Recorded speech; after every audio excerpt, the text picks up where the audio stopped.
Hello my dear friends, कैसे हैं आप सभी। उम्मीद है अच्छे होंगे। तो चलिए आज हम लोग साइंस के मोस्ट इम्पॉर्टेंट 50 ऑब्जेक्टिव क्वेश्चन करने वाले हैं। तो बढ़ते हैं अपने क्लास की ओर। सबसे पहला सवाल है हम लोगों का, किसी चालक में विद्युत धारा का एसआई मात्रक क्या है।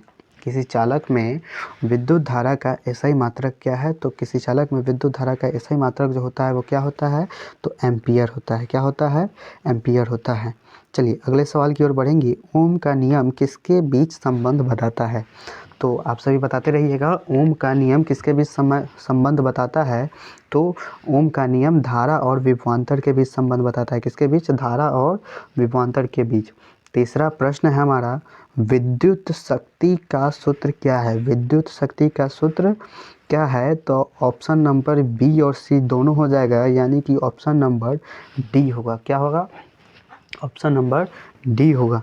चलिए अगले प्रश्न की ओर बढ़ेंगे। 1 किलोवाट घंटा किसके बराबर होता है। 3.6 गुणे 10 के पावर 6 जूल के बराबर होता है, यानी कि ऑप्शन नंबर ए हमारा आंसर हो जाएगा। चलिए अगला सवाल है हमारा, उत्तल लेंस में बनने वाला प्रतिबिंब कैसा होता है जब वस्तु फोकस पर रखी जाए। यानी कि वस्तु जब फोकस पर रखी जाती है तो उत्तल लेंस में कैसा प्रतिबिंब बनता है। तो वस्तु का जब फोकस पर होती है तो प्रतिबिंब अनंत पर बनता है, यानी कि इसमें हो जाएगा आपका आंसर प्रतिबिंब नहीं बनता है, यानी कि ऑप्शन हो जाएगा डी। चलिए छठा नंबर सवाल है, आवर्धन का सूत्र क्या है। आवर्धन का सूत्र क्या होता है। तो आवर्धन का सूत्र जैसा कि आप लोग को पता है, प्रतिबिंब की दूरी बटा वस्तु की दूरी होता है, यानी कि प्रतिबिंब की दूरी बटा वस्तु की दूरी, अर्थात हमारा आंसर हो जाएगा भी बटा यू। क्योंकि हम लोग भी से किसको सूचित करते हैं, तो भी से प्रतिबिंब की दूरी को सूचित करते हैं और यू से वस्तु की दूरी को सूचित करते हैं, इसलिए हमारा आंसर क्या हो जाएगा, भी बटा यू। अगले प्रश्न की ओर बढ़ेंगे।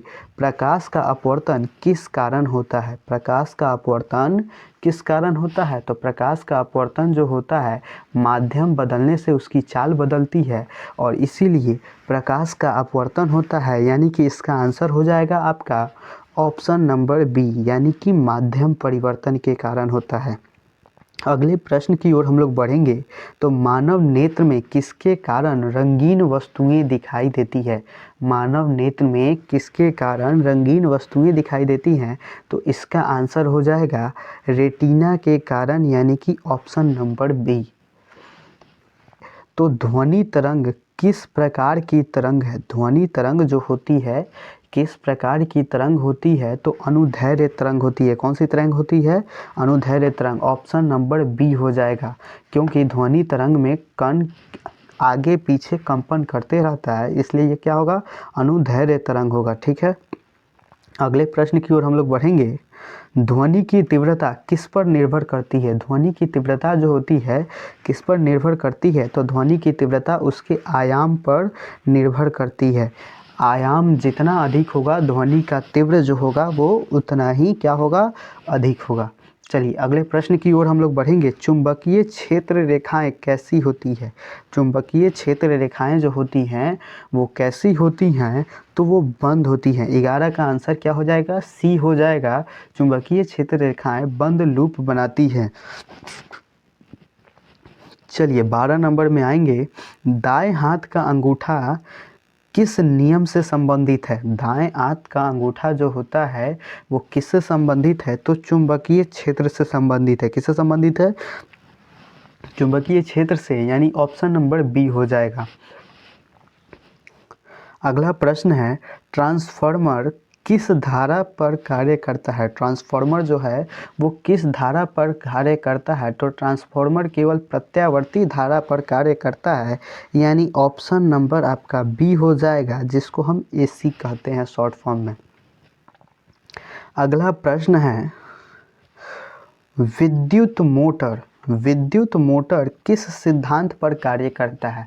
विद्युत मोटर जो है वो किस सिद्धांत पर कार्य करता है, तो विद्युत चुंबकत्व पर कार्य करता है, यानी ऑप्शन नंबर ए आपका आंसर हो जाएगा। अगला प्रश्न है हम लोग का, आवृत्ति का एसआई मात्रक क्या है। आवृत्ति का एसआई मात्रक क्या होता है, हर्ट्ज होता है। क्या होता है, हर्ट्ज होता है। अगला प्रश्न हम लोग बढ़ेंगे, ऊर्जा संरक्षण नियम किस अध्याय से है? ऊर्जा का संरक्षण नियम किस अध्याय से है? तो ऊर्जा का संरक्षण नियम हमारा कार्य और ऊर्जा अध्याय से है। किस अध्याय से, किस टॉपिक से है? कार्य और ऊर्जा टॉपिक से है। अगला प्रश्न है हम लोग का, दर्पण में प्रतिबिंब की दूरी किससे मापी जाती है? दर्पण में प्रतिबिंब की दूरी ध्रुव यानी कि पोल से मापी जाती है। किससे मापी जाती है? ध्रुव अर्थात पोल से मापी जाती है। पीएच का मान 7 किस चीज़ को दर्शाता है? तो पीएच का मान 7 उदासीनता को दर्शाता है। किसको दर्शाता है? उदासीनता को दर्शाता है। पीएच मान यदि 7 से कम होता है तो वह पदार्थ अम्लीय होता है, और जब अधिक होता है तो वो क्या होता है? क्षारीय होता है। चलिए अगले प्रश्न की ओर बढ़ेंगे। बेकिंग सोडा का रासायनिक नाम क्या है? बेकिंग सोडा का रासायनिक नाम क्या होता है? तो सोडियम कार्बोनेट होता है, जिसका फॉर्मूला क्या होता है? NaHCO3। क्या होता है? NaHCO3, यानी ऑप्शन नंबर सी आपका करेक्ट आंसर हो जाएगा। चलिए अगले प्रश्न की ओर बढ़ेंगे। धातु ऑक्सीजन से अभिक्रिया कर क्या बनाती है? धातु जो है ऑक्सीजन से अभिक्रिया कर क्या बनाती है? तो धातु ऑक्साइड यानी कि क्या बनाएगी? ऑक्साइड बनाएगी। क्या बनाएगी? ऑक्साइड बनाएगी। गुड। अगले प्रश्न की ओर बढ़ेंगे। जंग लगना किस प्रकार की अभिक्रिया है? जंग लगना जो है वो किस प्रकार की अभिक्रिया है? तो जंग लगने में लोहे का ऑक्सीकरण होता है, इसलिए किस प्रकार की अभिक्रिया है? ऑक्सीकरण है। क्या है? ऑक्सीकरण। अगले प्रश्न की ओर बढ़ेंगे। सबसे हल्की धातु कौन सी होती है? तो सबसे हल्की धातु कौन सी होती है? तो ये हमारी लिथियम होती है। कौन सी होती है? लिथियम। अम्ल का स्वाद कैसा होता है? तो आप सभी को ये आंसर तो ज़रूर ही पता होगा। तो अम्ल का स्वाद कैसा होता है? खट्टा होता है। कैसा होता है? खट्टा होता है। अगले प्रश्न की ओर बढ़ेंगे। अपमार्जक किससे बनाए जाते हैं? अपमार्जक जो होते हैं किससे बनाए जाते हैं? वसा, खनिज तेल, वनस्पति तेल, कार्बोहाइड्रेट, किससे बनाए जाते हैं? तो खनिज तेल से बनाए जाते हैं। किससे बनाए जाते हैं? खनिज तेल से। ऑप्शन नंबर आपका बी आंसर हो जाएगा। अगले प्रश्न की ओर हम लोग बढ़ेंगे।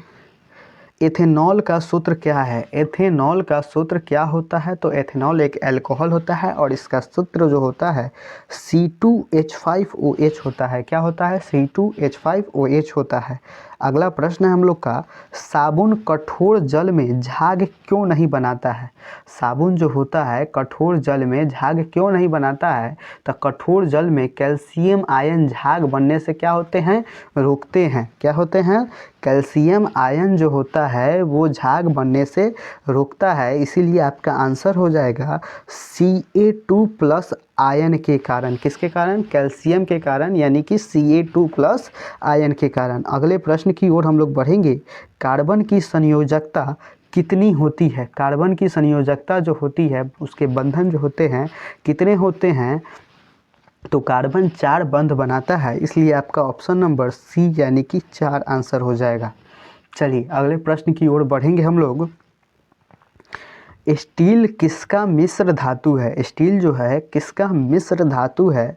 तो स्टील जो है लोहा प्लस कार्बन का मिश्र धातु है। स्टील किसका मिश्र धातु है?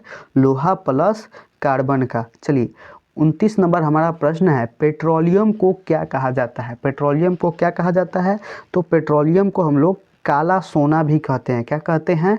पेट्रोलियम को काला सोना कहते हैं। चलिए अगला प्रश्न है 30 नंबर, प्लास्टर ऑफ पेरिस का सूत्र क्या है? प्लास्टर ऑफ पेरिस का सूत्र क्या है? तो आपका प्लास्टर ऑफ पेरिस का सूत्र हो जाएगा CaSO4 × 1/2 H2O। Option number C, इसको याद कर लीजिएगा, बहुत इंपॉर्टेंट क्वेश्चन है।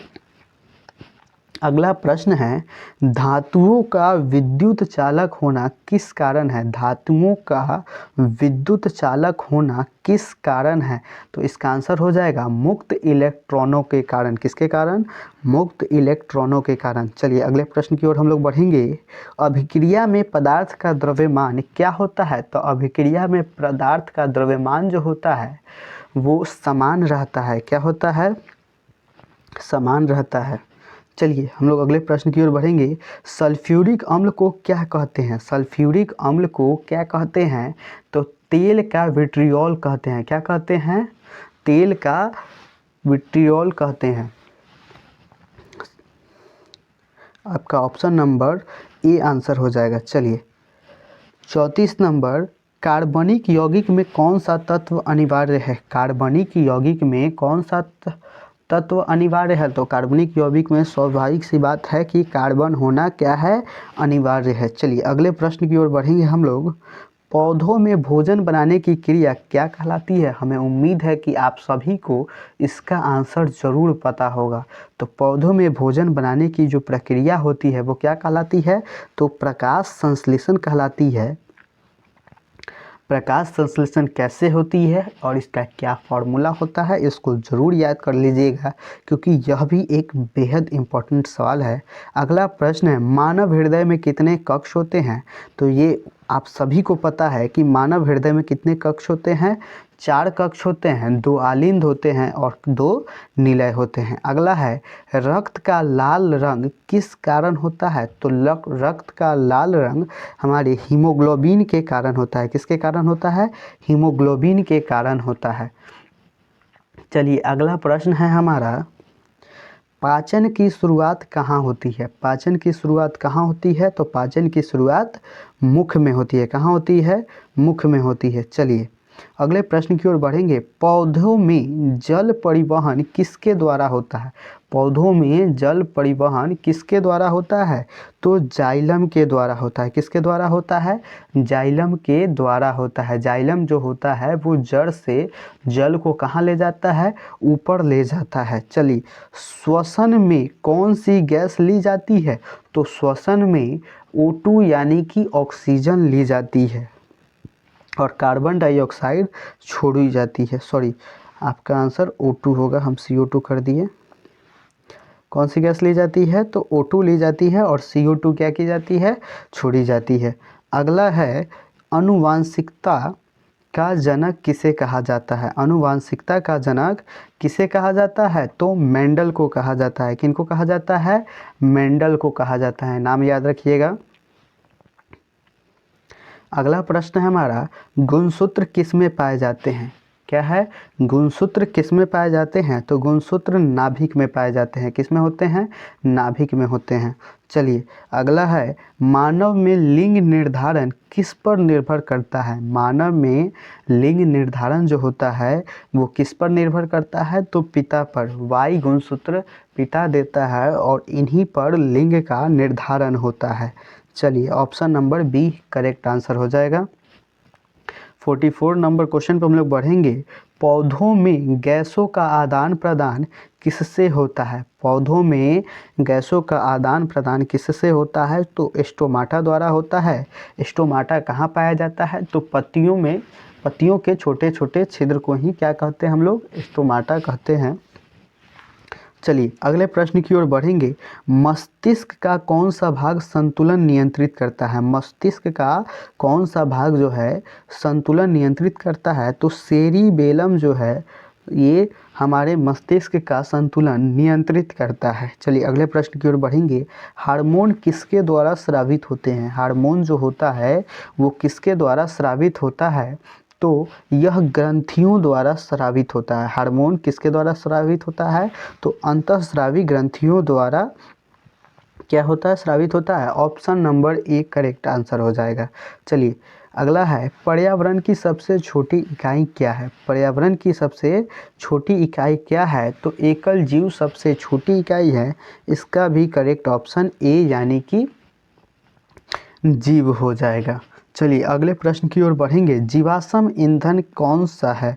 निम्नलिखित में से जीवाश्म ईंधन कौन सा है? तो आप सभी बताइएगा। जीवाश्म ईंधन कौन सा होता है? कोयला है। कौन सा? अब है, प्राकृतिक चयन का सिद्धांत किसने दिया? प्राकृतिक चयन का सिद्धांत किसने दिया? तो प्राकृतिक चयन का सिद्धांत हमारे डार्विन ने दिया था। किसने दिया था? डार्विन ने। ऑप्शन नंबर बी आपका करेक्ट आंसर हो जाएगा। ठीक है, चलिए अगले प्रश्न की ओर बढ़ेंगे। HIV किस प्रकार की बीमारी से संबंधित है? तो HIV एक विषाणु है जो कि वायरस से संबंधित है। किससे संबंधित है? वायरस से। चलिए धन्यवाद। हमें उम्मीद है कि आप लोगों को यह क्लास काफ़ी पसंद आया होगा।